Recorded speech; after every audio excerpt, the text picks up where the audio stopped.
So, Princess of the Apocalypse, the written adventure that takes place after Rise of Tiamat. It's about a group of evil cultists who each worship the four elements: air, fire, water, and earth. And if you came to me as a DM and said to me as a player, hey, this is our setting, what would you like to play? I would think, oh boy, I want to play an Avatar kind of character because this sounds like an Avatar kind of adventure.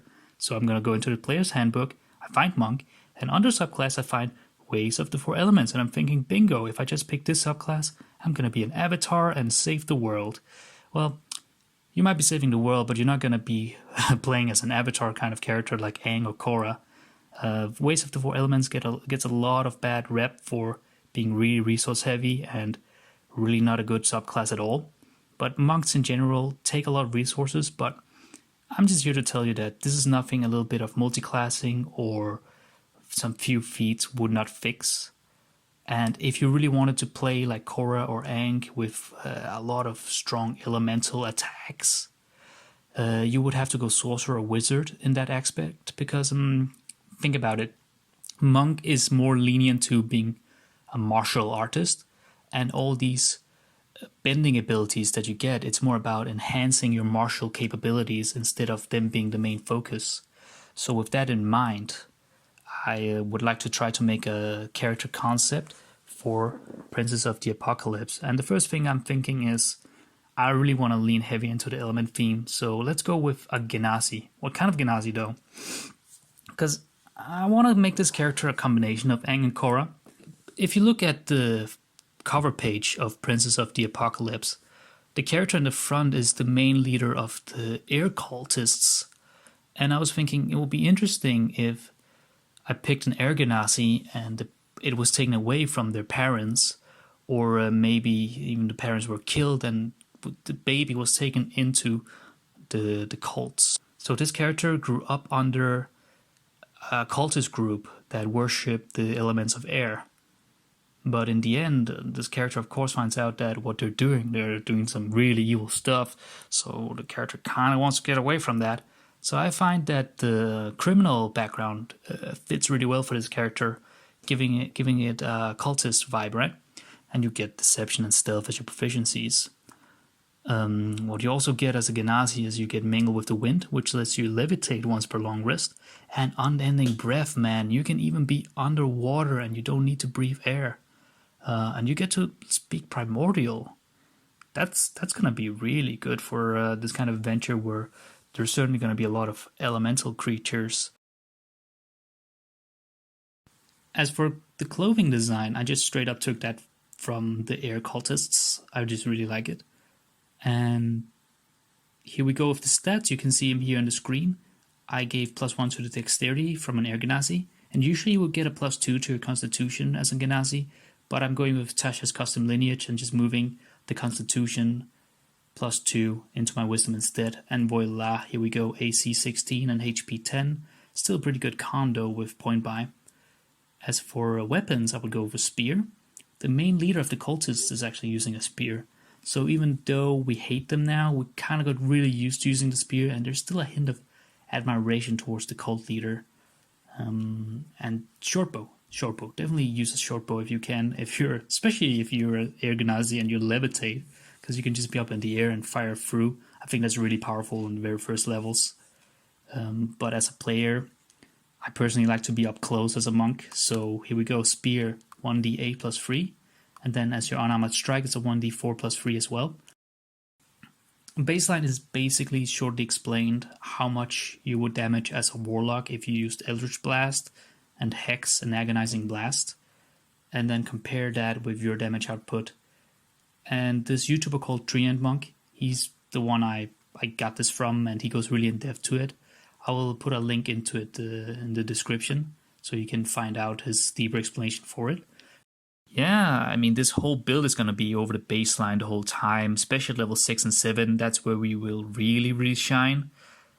And this is a pretty solid Avatar starting build already. I feel we can levitate, we don't need to breathe.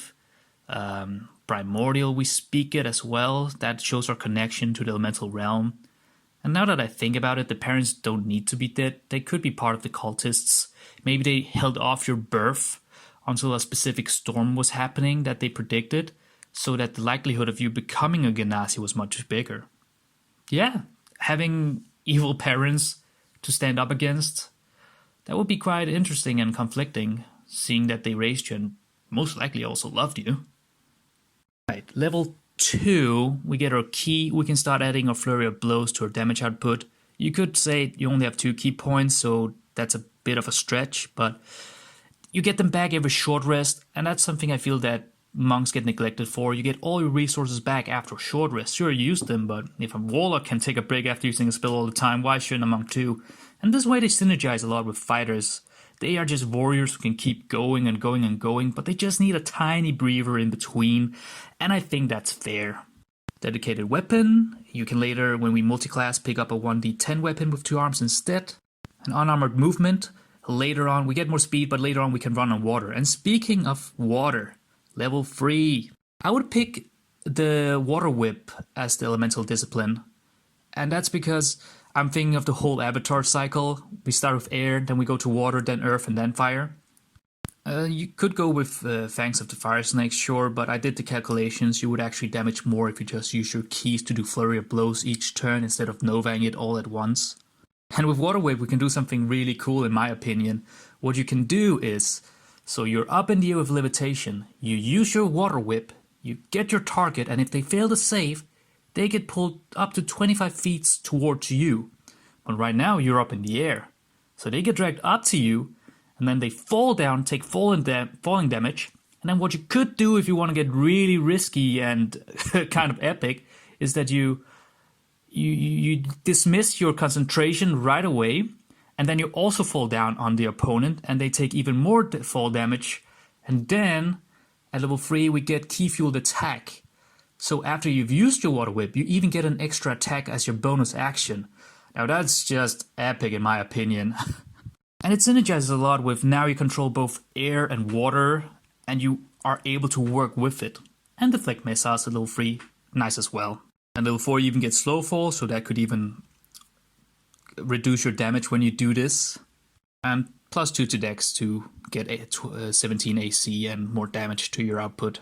Fast forward, level 5, we get all the cool things: extra attack, stunning strike, focused aim, 1d6 to damage, unarmed strike. Now what I'm really looking forward to is level 6, where we will be multiclassing to Warlock. And we will be going with Genie, Water Genie. Normally, yeah, just multiclassing to Warlock or Ranger to get your Hunter's Mark or Hex for all your damage. It's cheap, I know, but I think it fits really thematical here that you are now controlling water and you get the attention of this noble Water Genie who doesn't like what these cultists are doing as well. And you get this connection now with the elemental realm that you can tap into. And that really shows because our damage output is way over the baseline, which is 26 at this level. And even at the 11th level, the baseline is 42. But right now at level 6, our average damage output is 46 if we hit with everything. And I mean, after this, sure, you could start multiclassing into Paladin, get Divine Smite or Spore Druids, whatever have you. And I'm sure this is one multiclass that is above all the multiclasses and does all the damage. But for me, it's more, once we're over the baseline and we're comfortable with the output of our damage, we can start focusing on things that would enhance our roleplay or the theme of our character. And with this, I feel we have a free ticket for the rest of the build to do so. But I will still pick up one more level of Warlock after that to get the second spell slot. But we also get Genie's Wrath, so plus 3 for cold damage at this time, so that's really cool too. And even if you don't have your Hex right now, you're still over the baseline as long as you keep using a flurry of blows each turn. Precipitation I'll take for replacing elemental attunements later on. Mage Hand, I think that's just cool. You use your air or water to bring things over closer to you. As for the second level now, we also get Fog Cloud. That will be important later. But next level 7, I'll pick Armor of Agathis, get some Ice Armor. I think I want to reflavor it later on to some Rock Armor instead. Eldritch Mind, it helps you to keep your concentration on your Hex. I mean, that was the only gripe of the previous level, because you only can use it once per short rest and you might lose your concentration. But with 2 spell slots per short rest now and advantage on saving throws, I think we're good. Eldritch Sight, detect magic at will. It bridges the whole theme between the physical and the more magical, spiritual realm for you. But now, next level fighter, we'll pick 2 levels of those. But what really I'm looking forward to is blind fighting and combining that with Fog Cloud. I did the calculations here, and you would pretty much damage the same if you attacked just with Hex, or if you attacked in the guise of Fog Cloud. And basically, if you had advantage on all your attacks instead of using Hex, you would pretty much do the same thing. But I do prefer that you use Fog Cloud with your action surge, and then you can just hammer down everybody because you can feel and sense them, but they can't see you. And not only is your damage output the same as with Hex, but also people are having a harder time hitting you, meaning you're gonna keep your concentration for much longer. And that's just so thematical. Just imagine that. You use your ability with water, maybe you combine some fire in there too now, everything's just foggy, and you infiltrate the cults, and you just smack them all down. That is such a kung fu thing, and I just imagine the goons outside the Fog Cloud like, what is going on there? I hear all our friends are being punched down. What are we gonna do? Level 10, I'll pick Gong of Summit for a rock theme. I would go with Clench of the Northwind maybe. You could, but that's basically hold person for 3 key points, and you could use those 3 key points to use Stunning Strike 3 times and have a better outcome. But I like the imagination. The reason why they're paralyzed or stunned is because they're surrounded by rocks now. And then we pick up Fangs of the Fire Snake. And from the rest of the build here now, I'll just go straight to level 15, where the adventure ends at this level. And your Fangs of the Fire Snake becomes Flames of Phoenix, and we get Ride of the Wind too. And this is such a cool final level for me, because you can use Fireball twice in 1 turn thanks to your action surge, and you get to do that every short rest. 2 fireballs, 1 turn, every short rest, and I can't even calculate the output for that because it's just, there could be so many enemies at once to do all this AoE damage. Ride the wind and fire arrows all day, whatever you want, man, you are in control. Now for some alternative builds, you could go Ranger level 3 instead of all of this. And you can pick up some really thematical spells, like you get Fog Cloud, Absorb Elements, and Hunter's Mark. And Hunter's Marks, you know, that replaces the Hex. Fog Cloud and Blind Fighting, you still get the same result, but you don't get the action surge, so you can use your Fog Cloud right away and then get the Smackdown down right away as well. But Absorb Elements is really cool. That's really thematical. Then you can pick the subclass of Swarm Keeper Ranger. And that means you can use your Mage Hand as well to bring things over with you with your air or earth elemental capabilities. And once per turn when you hit somebody, you can even move 5 feet away. So that's even more incredible. You can hit and move away and just be untouchable because of your extra speed. Another idea of going Avatar is when you go into this Avatar state, for me it seems like some kind of Berserker mode sometimes, so they look really angry, so why not try Barbarian with Rage, and let the Rage be your Avatar state, so to speak. I did the calculations, and if you use your Strength-based Monk, I mean, you would have to make a Strength-based Monk, sure, and your AC would be lower, but you get resistance to a lot of damage from being in Rage. And if you keep using your Reckless attack, your damage output will actually be slightly better than the build I just mentioned here. So that's something to take into account, and you can even start to multiclass into Spore Druids as well at level 2 to get 1d6 to all your hits, plus your Rage. There's so much you can do. So, that was my Avatar build, basically, for Princess of the Apocalypse. The next story is Out of the Abyss, and that one is my favorite adventure by far.